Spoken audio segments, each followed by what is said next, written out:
Hi everyone, this is Dan Clanton, and this is our mini lecture on 1 Samuel 16 through 2 Kings 11, the careers of Saul, David, and Solomon, the founding and the end of the United Monarchy.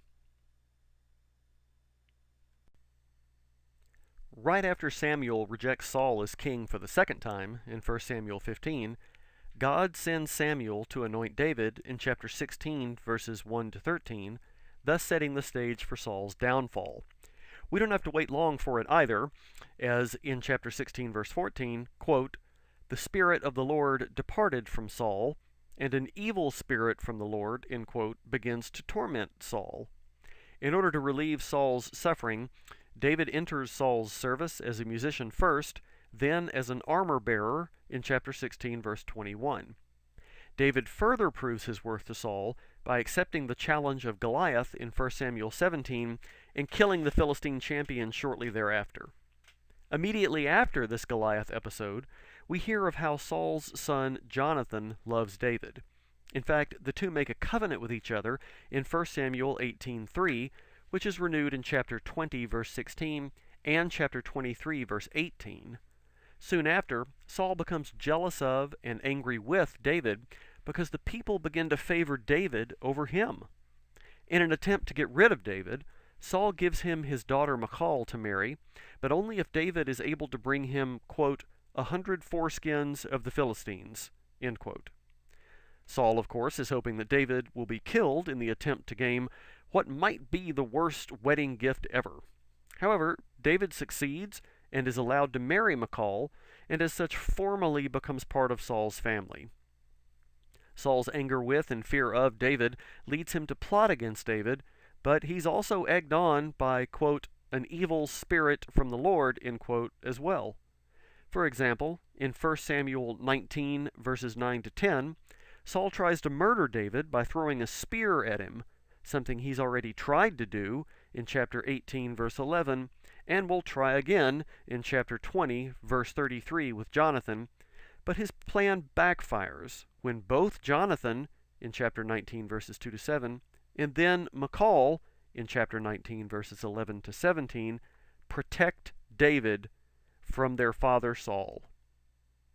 Of course, Saul becomes increasingly paranoid and fearful of David, so much so that when David is forced to flee from Saul in 1 Samuel chapters 20 to 23, Saul interrogates the priests at Nob as to David's whereabouts.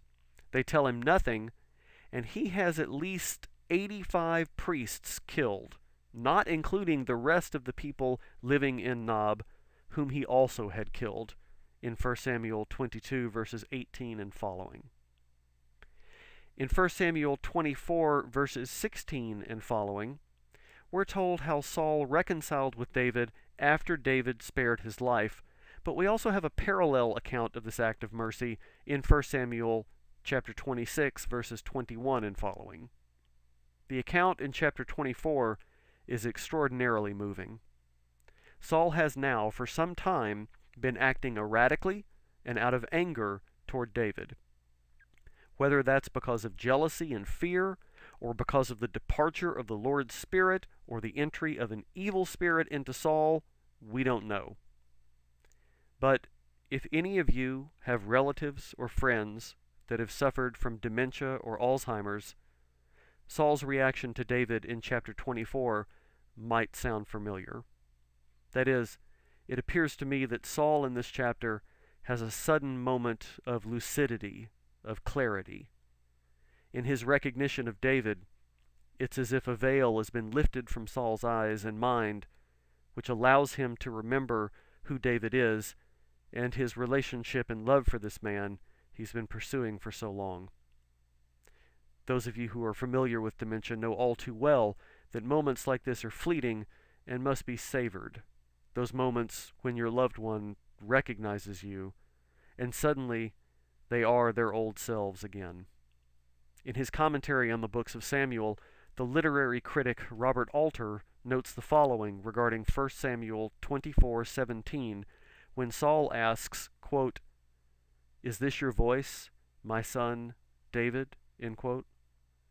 Alter writes, quote, These first words of Saul's response to David are one of the most breathtaking instances of the biblical technique of contrastive dialogue. David's speech had been, by biblical standards, quite lengthy and very much a speech, a beautifully crafted piece of rhetoric with complex political aims in mind. Saul responds with 4 choked Hebrew words. Hakolka ze beni David? His designation of David as quote-unquote my son is free from the ambiguity attached to David's calling him quote-unquote my father. This is one of those extraordinary reversals that make biblical narrative such a probing representation of the oscillations and the unpredictability of human nature. David's words have cut to the quick of the king's conscience, and suddenly the obsessive pursuer feels an excess of paternal affection, intertwined with remorse, for his imagined enemy.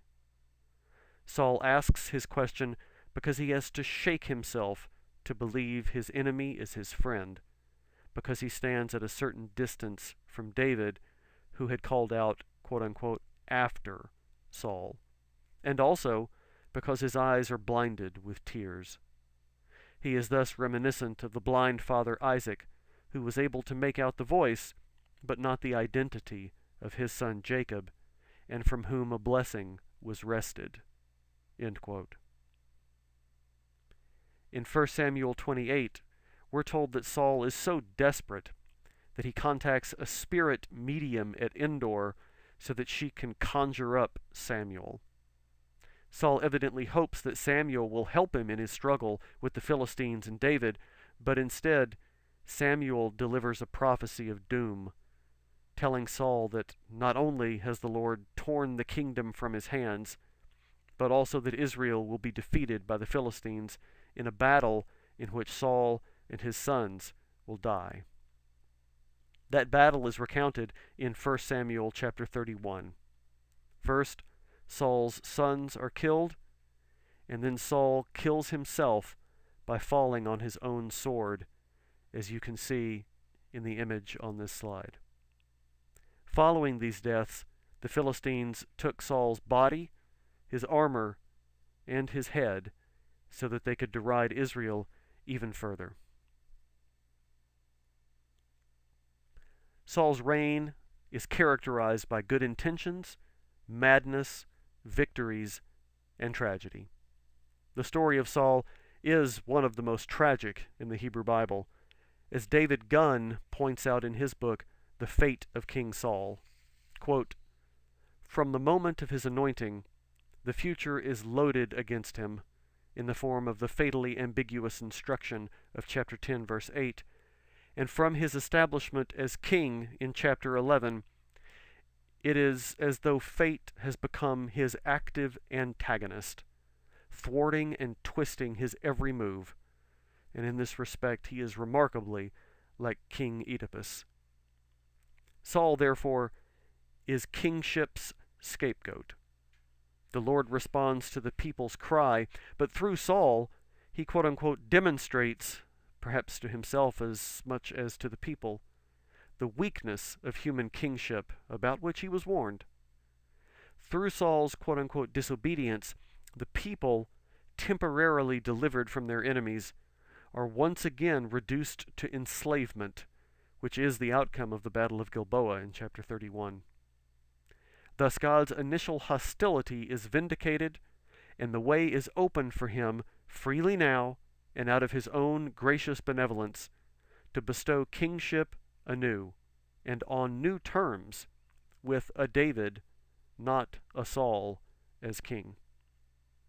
Saul's fall can be seen as part and parcel of the expiation of a sin, namely the people's demand for a king construed as the rejection of their true king, the Lord.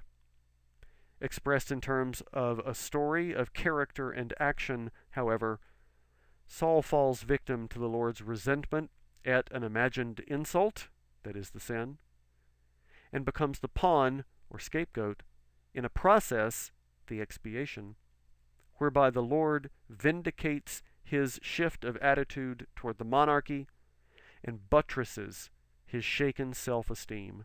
End quote. In this view, Saul was used by God to make a point in response to the people's request for a human king like the other nations in 1 Samuel 8. That is, Saul pays the price for the people's abandonment of identity via alterity. At the end of Saul's reign, his house is no more, and the Philistines are in firm control of most of the highlands. With no one to continue his kingship and the Philistines in control, Saul's reign doesn't seem to have amounted to much. And so we move to consider the rise and reign of David. And in so doing, it will be most helpful for us to focus specifically on the roles and the actions that the biblical narrator holds out for David. The first characterization we get of David is as a shepherd tending his father's flocks in 1 Samuel 16. Following this pastoral characterization, David becomes the anointed one when Samuel anoints David in 1 Samuel chapter 16, verse 13. Beginning in 1 Samuel 16, verse 21, David's place is in the court of Saul, where he serves the king by music and tending his armor. In 1 Samuel 17, we're told the story of David and Goliath. This story was probably either an independent tradition or heavily redacted due to the fact that David is reintroduced in 1 Samuel 17 verses 12 and following, and Saul doesn't seem to know who David is in 1 Samuel 17 verses 55 and following. 1 Samuel 18 through 19 is primarily concerned with detailing the relationship between David and Jonathan. Scholars have often been puzzled as to their relationship. Some scholars have used this text to show that David is already trying to work his way into Saul's family, or David and Jonathan might be lovers. After all, David has shown and will show again a kind of genius for political machination, so it wouldn't be surprising if he resorted to any action that might benefit him. It could be, though, that David had genuine homoerotic feelings for Jonathan, especially given his moving lament over Saul and Jonathan after the Battle of Gilboa in 2 Samuel chapter 1, where David cries, quote, "I am distressed for you, my brother Jonathan. Greatly beloved were you to me. Your love to me was wonderful, surpassing the love of women," in verse 26. And now a brief excursus on Michal. In 1 Samuel chapter 18, verses 17 to 19, Saul proposes to give David his daughter Merab as a wife. David refuses, claiming that he's much too humble to be a son-in-law to King Saul. So Saul simply gives Merab to Adriel the Maholathite. However, in 1 Samuel chapter 18, verses 20 to 30, the reader is told of how Michal loved David, and that Saul wanted to give her to him, quote, "that she may be a snare for him, and that the hand of the Philistines may be against him," end quote. What Saul means by this curious phrase is, as we've seen, probably that he can use Michal to destroy David, and he tries to do so by demanding 100 Philistine foreskins in 1 Samuel 18, verse 25. However, David fulfills this request, and Saul gives Michal to him as a wife. Of course, neither Merab nor Michal have any speech here. They're plot agents. That is, we know virtually nothing of their internal feelings, desires, etc. It does seem that Michal loves David, though, because in the next chapter, again, as we've seen, in 1 Samuel 19, verses 11 to 17, she helps him escape the wrath of her father by lowering him out of a window and lying to the messengers about his whereabouts. The important thing to note here is that Michal takes the initiative. It's her idea for David to escape, and David emerges as almost completely passive in this section. However, while David spends 1 Samuel chapters 20 to 26 away from the court of Saul, Saul gives Michal away to, quote, Palti, son of Laish, who was from Galim, in 1 Samuel 25, verse 44. Again, we as readers are given no real response from Michal. The next we hear of Michal is in 2 Samuel 3, in which David negotiates with Abner for her return to him. Scholars are almost unanimous in seeing this as a political act and having nothing to do with any kind of love David may have for her. After all, with the daughter of Saul, David would look much better to the northern tribes. In any case, in 2 Samuel chapter 3, verses 15 to 16, Ishbaal takes Michal from her new husband and sends her to David. Evidently, Michal's husband Laish was more than a little upset about it.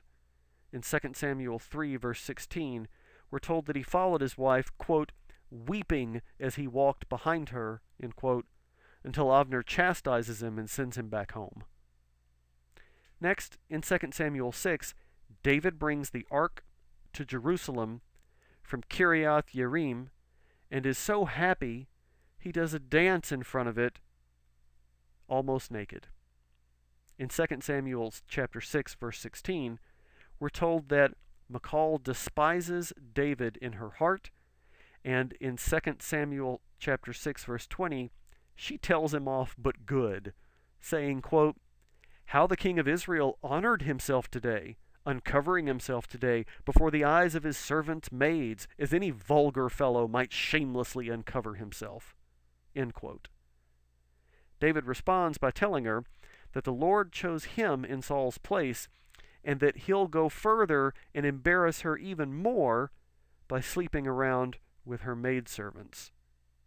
Then, in 2 Samuel chapter 6, verse 23, we're told that, quote, Michal, the daughter of Saul, had no child until the day of her death, end quote.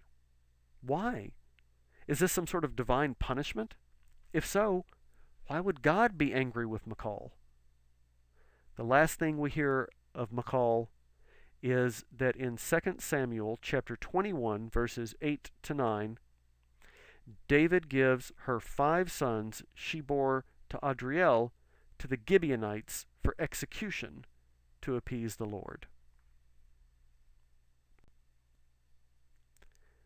As we've seen from 1 Samuel 20 to 26, the text shows us that David is a mighty warrior, wandering the wilderness of Judah, putting his forces together.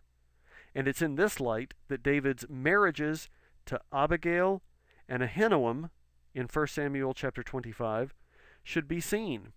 That is, he's solidifying his relationship with the peasants of Judah through marriage.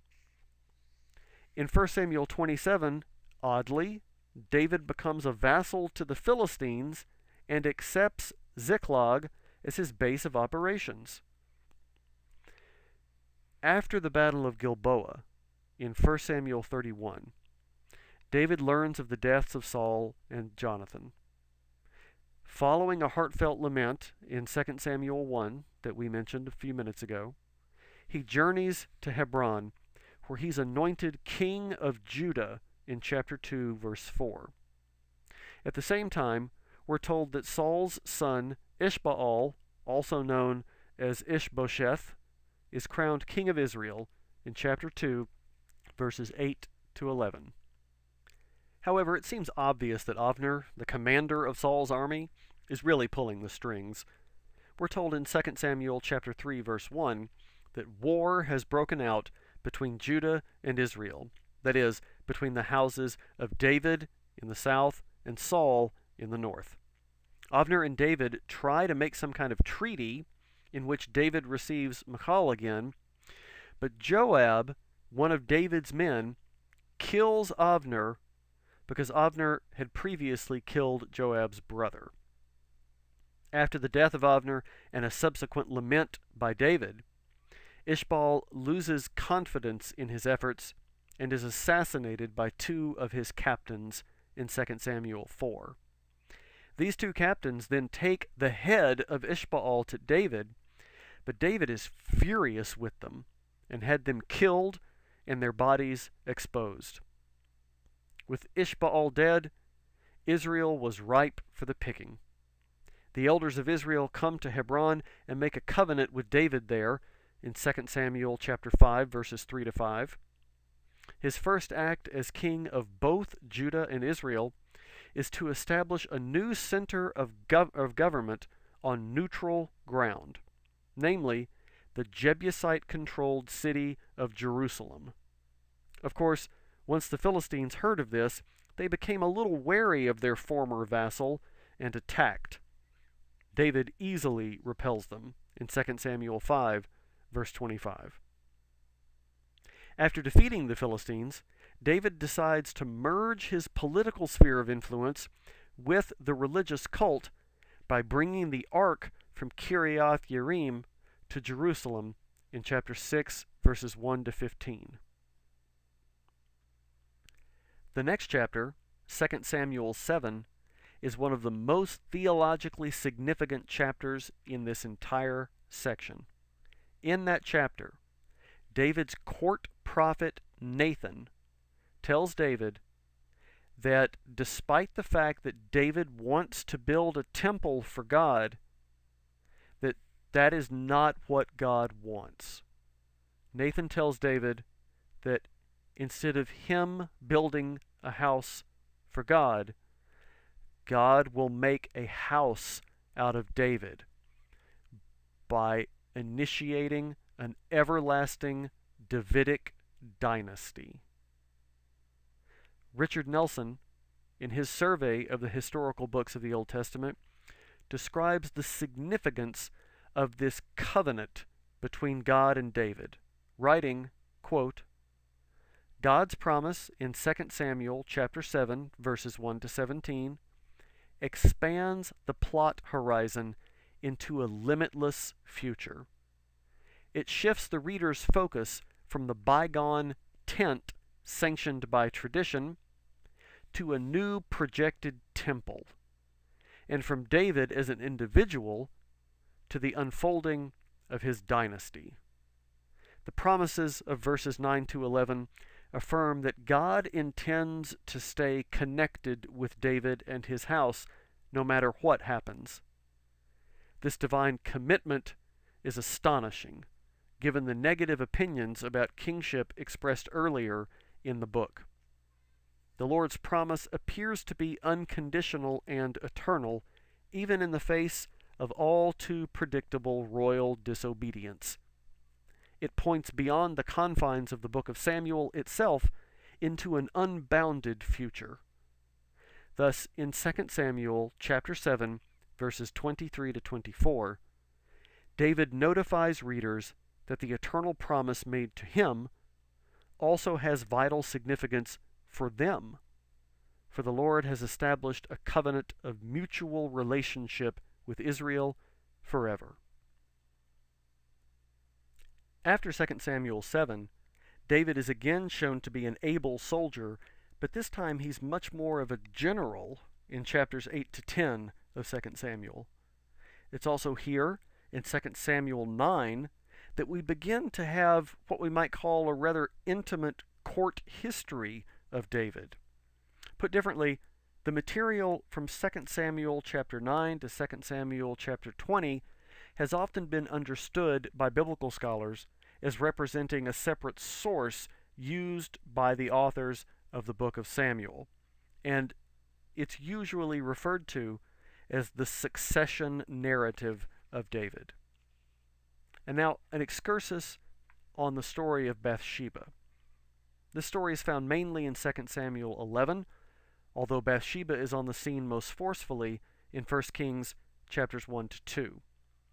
In 2 Samuel 11, she comes across almost completely as object, as a quote-unquote plot device, much as McCall did in the story we discussed a few minutes ago.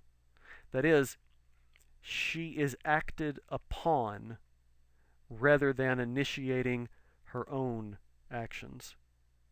She has only one piece of dialogue in verse 5, which is a delivered message, and as such, not even speech, and only a very few actions, all of which mark her as an obedient wife and a lawful woman. The story of her royal rape, after all, she has no power to resist the will or the command of the king, shows, ironically, that her foreign husband, Uriah the Hittite, is a much more righteous man than King David. Indeed, in 2 Samuel 12, Nathan announces the divine punishment for David's murderous actions against Uriah, namely, the death of the child Bathsheba carries. Note, though, that David isn't punished for what he does to Bathsheba. Instead, Bathsheba is the one who endures the divinely appointed infanticide, while David prays and fasts outside the room in which mother and child lay. Following this, the narrative again objectifies Bathsheba by making her the object of David's actions in 2 Samuel 12, verse 24. David consoled her, went to her, lay with her. She then bore a son, which David names Solomon. Bathsheba then vanishes from the narrative until David's old age, when in 1 Kings chapter 1, she and Nathan team up to persuade the elderly David to keep his promise of succession to Solomon. Bathsheba even has an extended soliloquy in 1 Kings chapter 1, verses 17 to 21, and it is a persuasive one, as David gives in to her request in chapter 1, verses 28 to 31. Finally, in 1 Kings chapter 2, verses 13 to 25, after Solomon has been made king, Bathsheba speaks to Solomon on Adonijah's behalf. Adonijah is Solomon's older brother, and Bathsheba asks Solomon to give Adonijah a wife.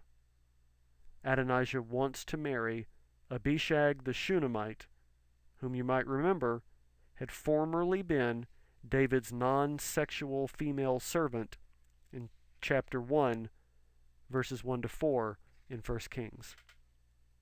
Solomon not only refuses, he also orders Adonijah to be killed for having the audacity to request one of the king's harem as a wife.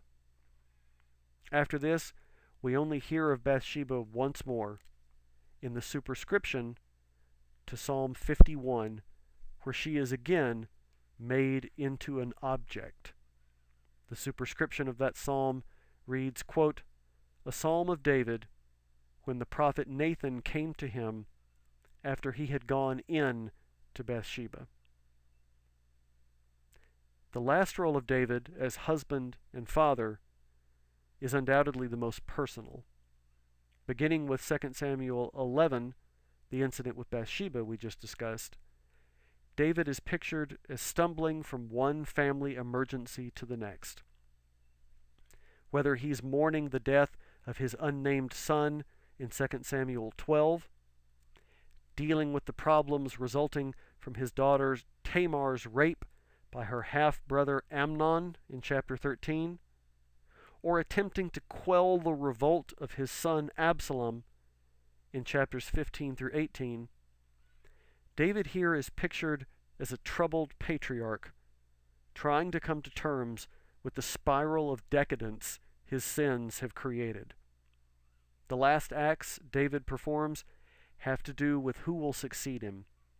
There are two possibilities: Adonijah, his eldest son, who's backed by Joab, and the priest Abiathar, and Solomon, the son of Bathsheba, who's supported by Nathan, Bathsheba herself, Zadok the priest, and Benaiah, the leader of David's personal army. Eventually, David is persuaded to let Solomon become king. After a heart-to-heart with Solomon, David dies in 2 Kings chapter 2, verses 10 to 12.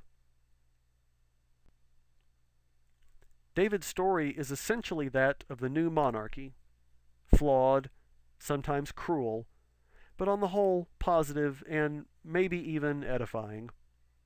The biblical scholar Bernhard Anderson sums up the end of David's rule, writing, quote, "This honest portrayal of David's tragedy is a testament to the realism of Israelite faith. In one sense, David was a victim of his own greatness, of an indomitable will that urged him to scale the tempting heights of power. On a deeper level, David was engaged in struggle with the God he sought to serve, the God whose covenant law transcended the practical affairs of daily life." End quote. The real significance of David, I think, is that here we have an extremely complex character who's chosen by the Lord to be the first real king of Israel and Judah, and that is the importance of his reign.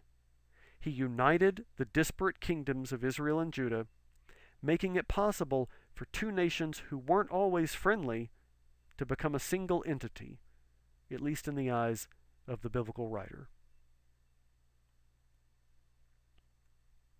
Here you have two maps, one on the left detailing the kingdom of Saul, and one on the right detailing the extent to which David enlarged that kingdom, pushing the borders. As with his father David, perhaps the most accessible way to understand the characterization of Solomon by the biblical author is to examine the specific roles ascribed to him in the text.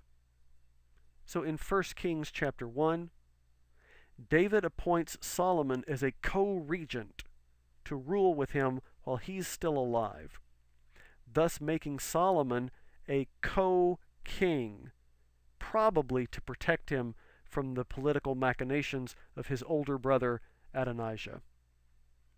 After the death of David in 1 Kings 2, Solomon, being the quick study he is, eliminates almost all of his political rivals.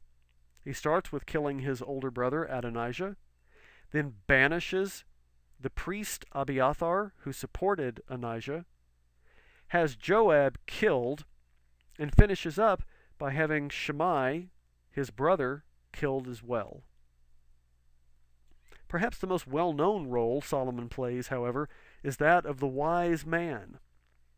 In 1 Kings chapter 3, verses 3 to 15, he sees the Lord in a dream and is asked to ask for something. Solomon asks for, quote, "an understanding mind," end quote, so that he can better govern the people. The Lord gives him this and more. In fact, the Lord says, quote, "Indeed, I give you a wise and discerning mind. No one like you has been before you, and no one like you shall arise after you. I give you also what you have not asked, both riches and honor all your life. No other king shall compare with you. If you will walk in my ways, keeping my statutes and my commandments, as your father David walked, then I will lengthen your life." End quote. This is not only an impressive array of gifts from the Lord, but also a masterful bit of foreshadowing by the author, for, as we'll see, Solomon doesn't exactly walk in the ways of the Lord. The most obvious and practical example of Solomon's wisdom, of course, is the case of the baby in this same chapter, in verses 16 to 28. In 1 Kings 4, we hear of Solomon's tax districts. All the land was divided into 12 districts, and each district had to support the king and his household 1 month out of the year. Sounds simple enough, right? Well, the problem is that these districts don't exactly correspond to the old tribal boundaries. So people were quite upset. Much like modern-day gerrymandering, Solomon seems to have redrawn the ancient tribal borders to give him a political advantage. One of the most important problems with this scheme, though, is that Judah seems to have been exempt. If you look in 1 Kings chapter 4, verse 7 and chapter 5, verse 13, this clearly would have led to extreme unpopularity in the northern tribal areas for Solomon. Don't forget, both David and Solomon are southern boys. Beginning in 1 Kings chapter 5, verse 5, we're told that Solomon is preparing to build a temple for the Lord, just as his father David had expressed a desire to do, but this time there's no dispute and no one disagrees with the king's decision. But the labor force has to come from somewhere. And in 1 Kings chapter 5, verse 13, we're told that, quote, King Solomon conscripted forced labor out of all Israel. The levy numbered 30,000 men. So again, it seems as if the northern tribes of Israel are forced to bear the brunt of Solomon's reforms, while Judah sits in the shade, sips lemonade, and watches. In 1 Kings 8, Solomon delivers a very significant speech to the people and offers a prayer that is, A, heavily influenced by the Deuteronomistic historian, and B, makes two key claims. First, an argument that the temple is now the central place of worship in Israel, and second, that the Davidic covenant made in 2 Samuel 7 that we talked about a few minutes ago is conditional on the people following God properly in chapter 8, verse 25. This is an important modification in that the covenant with David in 2 Samuel 7 was unilateral. That is, David and his kin aren't required to do anything in order to receive the benefits promised to them by God. Here, though, that seemingly eternal covenant is brought into line with the Deuteronomistic two ways theology that we've discussed previously, so that obedience is a requirement to receive the promises made by God. And when, not if, but when disobedience occurs, repentance is mandated. In sum, as Richard Nelson notes in his commentary on 1st and 2nd Kings, quote, this chapter is virtually a primer of Deuteronomistic theology, the dominant ideological perspective in the book of Kings. Beginning in chapter 10, we get a more personal view of Solomon. Chapter 10 details his interactions with the Queen of Sheba and some of his various business arrangements. But chapter 11 is where the story turns both interesting and ugly. The chapter begins with a report of how Solomon loved many foreign women. The only problem here comes in 1 Kings chapter 11, verse 2, in which we're told that these women come from countries into which Israelites were prohibited from marrying. In fact, we're told specifically in chapter 11, verse 6, that, quote, Solomon did what was evil in the sight of the Lord, and did not completely follow the Lord as his father David had done, end quote. Of course, David hadn't completely followed the Lord either, but that's not the point here. The point here is that Solomon had been trying to increase his power and diplomatic contacts by exogamy, or marriage outside his immediate kin group, and the Lord's not having it. So in the course of this chapter, the Lord raises up three challengers for Solomon. Hadad the Edomite, in verse 14, Rezin, son of Eliada, ruler of Aram, in verses 23 to 25, and the most dangerous, Jeroboam the Ephraimite, in verses 26 and following. Following these reports, the narrator curiously seems to give up telling Solomon's story, saying, quote, "Now the rest of the acts of Solomon, all that he did as well as his wisdom, aren't they written in the books of the acts of Solomon?" End quote. This statement assumes that we would have access to this document and would therefore not need to have the rest of Solomon's acts told to us. Of course, we have no idea what this book may be. Following this, we hear of Solomon's death and that his son Rehoboam succeeds him. In his work, the biblical scholar Walter Brueggemann sums up the theological shape of Solomon's story, noting that by the end of chapter 10, quote, "It is difficult to know the extent to which the reportage is intended to be ironic. On the face of it, these verses present Solomon as prosperous and effective, except that in Deuteronomic horizon, we are to know that the regime isn't working.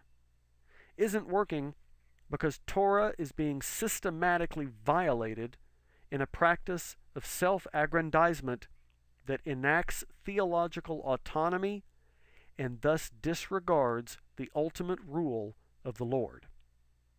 Whether these materials are ironic or not, we are caught up short by the vigorous negation of chapter 11.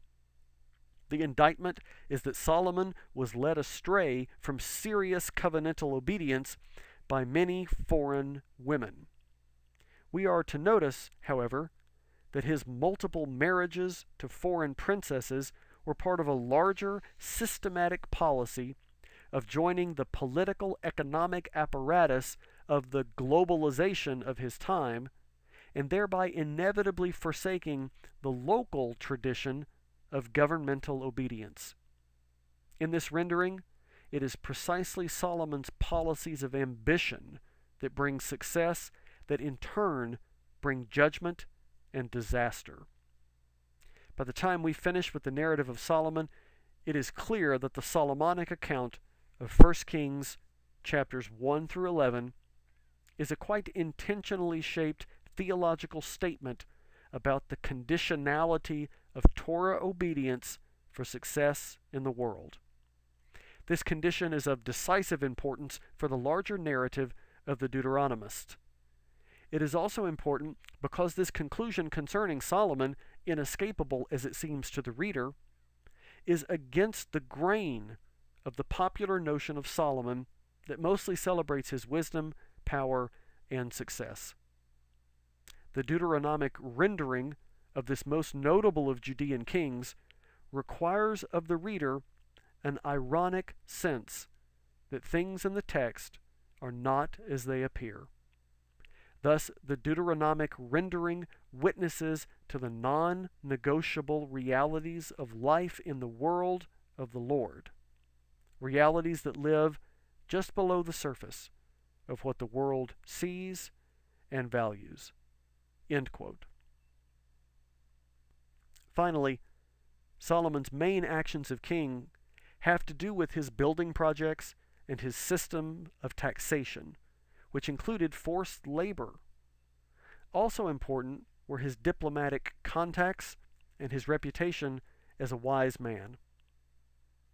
As many scholars note, Solomon's rule was more strict than David's. This fact, coupled with his unbalanced policy of taxing and conscripting Israelites but not Judeans, probably led to the split which occurred between the two kingdoms after his death. Richard Nelson writes the following about the religious and theological impact of Solomon's reign, as well as how it foreshadows the rest of the Book of Kings. Quote, "The presentation of Solomon's reign introduces pivotal tensions and problems that drive the ensuing plot of Kings. First, Solomon's initial uprightness and subsequent turn to, quote, do evil in the sight of the Lord, end quote, initiates the criterion of judgment that will be applied to each king who follows. That is, did he do what was right or what was evil? Second, Solomon's apostasy with foreign gods in chapter 11 will be repeated again and again by the kings of both north and south until it is specifically undone by Josiah's reformation in 2 Kings 23. Third, Solomon's construction of the temple introduces a new prospect for sin. Although Solomon's temple makes it possible for the first time to obey the law mandating the centralization of sacrifices from Deuteronomy chapter 12, paradoxically, it also means that disobedience is now possible. Sacrifice to the Lord outside Jerusalem will soon begin, inaugurating the nation's other great act of apostasy, and this will also continue until the reform of Josiah in 2 Kings chapter 23. Additionally, Tumu Ishida lists 5 accomplishments of Solomon that are more politically focused. First, he consolidated the kingship through a thorough purge of political enemies. Second, he developed a sophisticated administrative organization. Third, he built the temple. Fourth, he crystallized the theology of Zion around the doctrine of the Lord's joint election of the house of David and of Jerusalem. And fifth and finally, he reinforced this defense system. In sum, Solomon, as I noted above, really set the stage for the split between Israel and Judah through his tax policies as well as his strict reign. Thus, the tendency of some scholars and lay people to see Solomon's reign as something like a golden age is way off the mark. Perhaps it was a good time for him and his immediate circle, but it's doubtful if the entire kingdom prospered. Aside from the obvious effects of the monarchy, for example, increasing urbanization and economic polarity, the biblical scholar Norman Gottwald notes 4 main changes due to the monarchy. First, political centralization. Israel had now developed an efficient administrative system capable of reaching out to its inhabitants for conscription and taxation. Second, social stratification. The administration tended to perpetuate itself by means of an upper bureaucratic class who created the need for lower classes who could provide goods and services. Third, shifts in land tenure. The advent of an upper class necessarily brought with it an unevenness in economic matters, which eventually spilled over into real estate by means of loans and mortgages for needy farmers. The end result was that some farmers now became tenant farmers, debt servers, or landless wage laborers. Fourth, domestic repercussions of foreign trade, diplomacy, and war. Because of their success in these 3 areas, Israel paid a heavy toll in the form of poverty and individual factions at the local level. To conclude, the above considerations dealing with the story of the monarchy, the characters within that story, and the historical reality of the monarchy itself only scratch the surface in terms of scholarly research. In addition, all these considerations put together pale in the face of the real and lasting importance of the monarchy in the history of Israel. From about 1000 to around 921, Israel and Judah were united under what appeared to be the chosen one of the Lord.